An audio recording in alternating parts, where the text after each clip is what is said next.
Bismillahirrahmanirrahim. Assalamualaikum warahmatullahi wabarakatuh. Baik, ini adalah pertemuan pertama kita di channel Soyadun Nahwi, Pemburu Nahu. Ya, kita akan bahas kitab yang alhamdulillah saya sudah susun selama mondok 4 tahun di Pondok Pesantren Syekh Zainuddin Nahdlatul Ulama di Anjani, Lombok Timur. Sekarang ini kita akan bahas kitabnya mulai dari covernya terlebih dahulu. Jadi di sini judul kitabnya adalah Zaidun. Ya, Zaidun ini kedudukannya sebagai khobar. Jadi teman-teman, setiap judul buku atau judul kitab itu pasti kedudukannya sebagai khobar. Ya, kemudian mana mubtada'nya? Mubtada'nya wajib dibuang, takdiruhu haza. Ya, ini sebagai mubtada'nya. Ya, kemudian khobar di sini dia rofa, tanda rofanya dhammah. Kenapa? Karena dia isim mufrad. Ya, jadi rofa itu artinya tinggi. Sesuatu yang tinggi itu pasti memiliki kemuliaan. Kemuliaan. Dari judul buku ini, kitab ini, Zaidun. Asal katanya adalah Zada Yazidu. Zaidan. Jadi bentuknya adalah masdar. Zada Yazidu Zaidan. Dia rofa menjadi Zaidun. Ini artinya apa? Bertambah. Bertambah. Jadi seakan-akan orang yang menyusun buku ini berdoa, semoga yang membaca buku ini, yang mempelajari buku ini, yang mendengar buku ini bertambah. Apa yang bertambah? Ilmunya. Karena kenapa? Sesuai dengan permintaan baginda Rasulullah SAW dalam Al-Quran yang mengatakan, Rabbi zidni ilman. Jadi satu-satunya yang Rasulullah SAW minta selama hidup beliau itu cuma ilmu pengetahuan. Ya Allah, tambahkanlah bagiku ilmu. Rasulullah tidak pernah meminta harta, tidak pernah meminta kedudukan, yang beliau minta cuma ilmu. Jadi Zaidun, semoga bisa bertambah ilmu kita, adab kita, dan kebarokahan kita selama kita membaca dan mempelajari buku ini. Ini juga sebagai doa, makanya kalimat Zaidun itu pasti ada dalam ilmu nahu, dan itu yang digunakan sebagai contoh. Zaidun, catatan pendek untuk nahu yang panjang. Ya, di sini ada sebuah kalimat yang menunjukkan isi dari buku ini. Bukunya sangat-sangat pendek, ya, yang membahas tentang materi nahu yang sangat panjang. Ya, makanya buku ini sekitaran 50 halaman saja, bahkan tidak sampai, ya, yang membahas daripada semua materi nahu. Semua materi nahu. Kita tahu sendiri bahwa kitab nahu itu banyak sekali, terkumpul dalam 50 halaman ini berdasarkan pengalaman saya. Alhamdulillah, saya SD, SMP, SMA, semuanya negeri. Baru masuk mondok itu setelah lulus daripada SMA tahun 2019. Kemudian keluar pondok 2023. Jadi saya mondok itu selama 4 tahun. Dan alhamdulillah, ya, saya juga galau, saya sangat benci dengan ilmu nahu sampai akhirnya saya menjadi pecandu. Alhamdulillah. Ya, jadi buku ini isinya adalah catatan pendek untuk nahu yang sangat panjang, dan alhamdulillah kalau teman-teman hafalkan materi yang ada di buku ini, insya Allah tetap kita akan lanjut sampai praktik nantinya. Kemudian di sini ada syair, ya, syair yang saya dapat dari guru saya ketika mondok dulu yang mengatakan, annahu ya fata abul ulumi wasorpu ummuha ladal ulumi fazawwijanhuma ala istijali liyuntija bi anjamil anjali. Annahu ya fata abul ulumi, ya fata, wahai pemuda, nahu itu adalah bapaknya ilmu. Wasorpu ummuha ladal ulumi, dan sorob itu adalah ibunya ilmu, ladal ulumi, di semua ilmu. Di semua ilmu. Ilmu Al-Quran, tafsir, hadis, mantek, balagoh, fikih, dan semua ilmu itu ibunya adalah sorof dan bapaknya adalah nahu. Kalau kedua ini sudah kita kuasai, fazawijanhuma alastijali. Kemudian kawinkanlah keduanya secepatnya, alastijal. Untuk apa? Liyuntija bi anjamil anjali. Agar keduanya menghasilkan keturunan yang cerdik dan pandai. Siapa itu keturunan cerdik dan pandai? Ada ilmu fikih, ilmu usul, ilmu tafsir, ilmu mantek, arut, dan berbagai ilmu-ilmu yang lain. Semuanya berpondasi kepada nahwu dan sorof. Ya, makanya nahwu dan sorof itu dikatakan sebagai ibu dan bapaknya ilmu. Kemudian di sini ada logo. Logo ini adalah logo daripada nama saya, tapi saya tidak akan bahas logo ini. Tidak akan bahas logo ini di sini, mungkin nanti di lain pertemuan. Ya, kemudian di sini ada tertulis Ibnu Soyyad.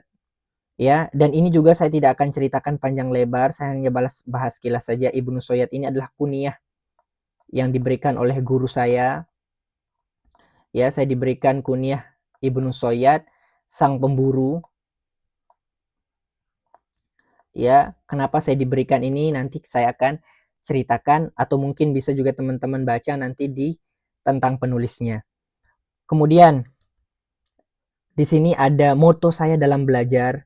Di sini mengatakan ta'allama wa 'allama fa'allafa. Di sini semuanya menggunakan sigoh fi'il madi. Ya, ta'allama itu artinya belajar, 'allama itu mengajar, allafa itu berkarya atau menulis. Ya, ta'allama ini adalah fi'il mazid. Ya, ta'allama ya ta'allamu ta'alluman, ta'allam muta'allimun muta'allamun, allama yu'allimu ta'liman, alim mu'allimun mu'allamun, allafa di sini wawunya limut lakil jam'i, limut lakil jam'i. Ya, jadi antara belajar dan mengajar itu bisa jalan berbarengan. Ya, belajar dan mengajar itu bisa jalan berbarengan. Tapi kalau berkarya dan menulis harus melewati keduanya ini dulu. Ya, makanya di sini ketika alafanya menggunakan pa yang menunjukkan litartib. Ya, urutan. Jadi baru bisa kita berkarya, bisa menulis, itu harus sudah belajar dan mengajar. Tapi antara belajar dan mengajar itu bisa berjalan barengan. Kita belajar juga kita mengajarkan kepada orang. Nanti insya Allah saya akan jelaskan bagian ini dengan rinci di episode selanjutnya. Oke, kemudian di buku ini ada kata pengantar. Kita baca kata pengantarnya sama-sama. Ya, kata pengantar. Bismillahirrahmanirrahim. Alhamdulillahi rabbil alamin. Wassalatu wassalamu ala sayyidina Muhammadin khatamin nabiyyin wa ala alihi wa sahbihi ajma'in wa ba'du. Segala puji adalah miliknya yang mengatur siang dan malam, yang tidak pernah tidur untuk mengurus semua makhluknya, yang kasih sayangnya meliputi segala sesuatu. Siapa itu? Allah Subhanahu wa ta'ala. Salawat dan salam tercurah kepada kekasihnya sampai akhir hayat, Rasulullah SAW, beserta semua keluarganya dan sahabatnya sebagai idola sampai akhir zaman. Alhamdulillah, ringkasan kecil ini bisa selesai disusun untuk mempermudah mempelajari ilmu nahwu, khususnya bagi yang baru pertama kali belajar.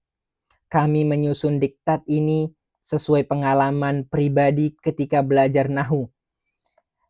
Alhamdulillah saya spill sedikit tempat saya mondok di Ma'had Darul Quran wal Hadis Al-Majidiyah Asy-Syafi'iyah Nahdlatul Wathon Anjani.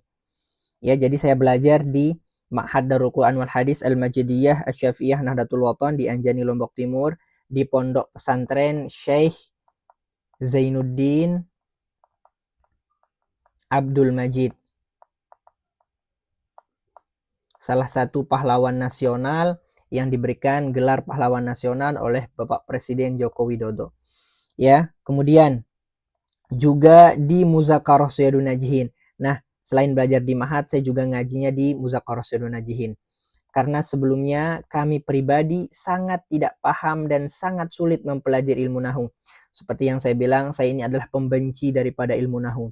Namun, berkat keikhlasan semua masyaikh kami di Ma'had, alhamdulillah kami bisa sedikit paham ilmu nahu. Semoga Allah Subhanahu wa taala selalu memberikan kesehatan dan perlindungan kepada masyaikh-masyaikh kami. Amin ya rabbal alamin. Tidak lupa juga kepada guru saya, ustaz saya yang selalu memotivasi kami untuk selalu belajar. Jadi ini beliau orang yang telah memberikan saya kunyah nama Ibnu Sayyad. Nama beliau adalah Ustaz Muhammad Khairul Lutfi Tiha MPD. Sekarang beliau lagi mengejar gelar doktor, sedang S3, dan masih beliau ini sebagai ustaz favorit saya karena putuh nahu saya itu ada lewat lisan beliau. Semoga beliau selalu dijaga oleh Allah Subhanahu wa taala dimanapun berada. Tanpa beliau mungkin kami masih buta dengan ilmu nahu. Kami mengatakan futuh nahu kami ada pada beliau. Semoga Allah Subhanahu wa taala meridhoimu guruku dimanapun dan kapanpun. Amin ya rabbal alamin. Ringkasan kecil ini kami ambil dari guru-guru kami sebagai hadiah telah mengajarkan muridnya yang bodoh ini. Aduh, saya tidak expect akan menulis seperti ini. Kemudian tidak sampai di situ, masih banyak orang yang bernasib sama dan bingung memulai dari mana untuk belajar nahu. Atau mungkin ada yang sudah putus asa, karena saya juga hampir pernah putus asa untuk belajar nahu. Semoga buku kecil ini bisa sebagai wasilah untuk bisa memahami ilmu nahu. Judul buku ini adalah Zaidun, catatan pendek untuk nahu yang panjang. Kami memberinya judul Zaidun karena kata inilah yang pertama kami pahami dalam belajar nahu. Ya, jadi ketika Ustaz Muhammad Khairul Lutfi menjelaskan kepada kami nahu, kata pertama yang saya pahami itu adalah kata Zaidun. Dan selama saya berguru kepada beliau, saya selalu berdoa, ya Allah, semoga selama saya menjadi murid beliau, zaidunkanlah ilmu saya. Dan Allah Subhanahu wa taala sepertinya mengabulkan doa itu. Amin. Dan juga sebagai doa, semoga ilmu yang orang yang membaca, mendengar, ataupun melihat buku ini selalu zaidun alias bertambah. Amin. Selanjutnya, buku kecil ini memiliki banyak sekali kekurangan. Iya, saya akui banyak sekali kekurangannya. Bahkan jauh dari kata kesempurnaan. Kritik dan saran yang membangun akan kami butuhkan untuk menyempurnakan buku kecil ini. Jadi untuk teman-teman yang sudah menyumbang atau membeli buku ini, sudah tersedia di Shopee. Silahkan cari akun toko namanya Ibnu Sayyad. Di sana sudah ada. Ya, nanti teman-teman bisa beli, kemudian ikut pembelajarannya lewat channel ini. Kemudian ini disusun Jumat 29 Desember 2023 atau bertepatan dengan 16 Jumadil Akhir 1444. Revisinya alhamdulillah 18 April 2025 bertepatan dengan 17 Syawal 1446 yang menyusun Ibnu Sayyad. Jadi jauh sebelum ini sudah saya susun ini dan sudah ada juga yang belajar menggunakan buku kecil ini. Ya, bagaimana isi daripada buku ini? Kita lihat daftar isinya. Ya, sekilas tentang inilah daftar isi daripada buku ini. Ya, hanya sedikit. Di sini dimulai dari bab kalam, kemudian ada di sini isim-isim yang dibaris depankan, isim-isim yang dibaris ataskan, isim-isim yang dibaris bawahkan. Kemudian mulai dari bab kalam, pembagian kalimat, i'rab, isim-isim mabni, tanda-tanda i'rab, isim mufrad, jamak taksir, jamak muannats salim, fi'il mudhari', jamak muzakkar salim, isim tasniyah, isim lima, fi'il lima, isim maksur, isim mangkus, ismul ladzi la yansharif, ma'rifat nakirah. Setelah itu baru kita akan bahas isim yang dibaris depankan ada mubtada, khobar, catatan penting mubtada khobar, isim kana dan saudari-saudarinya, khobar inna dan saudari-saudarinya, fa'il naibul fa'il. Kemudian yang dibaris ataskan maf'ulun bih, maf'ulun bih, maf'ul ma'ah, maf'ul mutlak, maf'ul ajlih, munada, hal tamyiz, istisna, isim la. Kemudian yang dibaris bawahkan ada baris bawah dengan huruf jar, dengan idofat ataupun dengan tabe. Entah itu naat, atap, taukid, badal. Kedudukan saya akhiri dengan kedudukan domir. Terakhir di sini ada tentang penulis. Ya, tentang penulis buku ini. Ya, jadi ini sekilas isi daripada buku Zaidun. Kemudian saya akan spill sedikit isinya seperti ini. Nanti kita akan bahas per babnya. Ya, Dan ini sebagai solusi juga buat teman-teman yang pengen sekali belajar nahu tapi bingung entah dari mana memulai. Saya berani mengatakan mulainya dari channel ini. Ya, karena saya tahu kebingungannya teman-teman, ya pasti bingung materi apa sebenarnya yang harus saya hafalkan, yang harus saya pelajari dulu. Jadi untuk teman-teman yang belajar nahu jangan ke kitab. Ya, jangan langsung ke kitab, harus ada dasarnya dulu. Dasar ilmunya dulu. Dan buku ini, buku Zaidun ini alhamdulillah saya susun berdasarkan pengalaman pribadi. Pengalaman pribadi belajar nahu. Ya, ternyata beginilah materi-materi yang awalnya dasarnya yang harus kita pelajari. Karena ada materi ya yang jangan dulu dipelajari. Kalau dipelajari itu akan membuat pusing dan akan mengatakan bahwa nahu itu sulit. Ya, dan seterusnya. Ya, tapi nanti kita akan lanjutkan di pertemuan selanjutnya di bab kalam. Saya akan spill isinya sedikit bagi teman-teman. Dan nanti di akhir teman-teman akan melihat tentang penulis. Alhamdulillah. Ya, dan karya-karya yang pernah kami tulis selama belajar di Ma'had. Alhamdulillah. Ya, mungkin hanya ini, nanti kita akan lanjutkan untuk materi kedepannya. Ya, tetap ikuti channel ini dan ini akan tetap berlanjut insya Allah. Semoga kita semua istiqomah sampai akhir. Amin ya robbal alamin. Barakallahu fikum.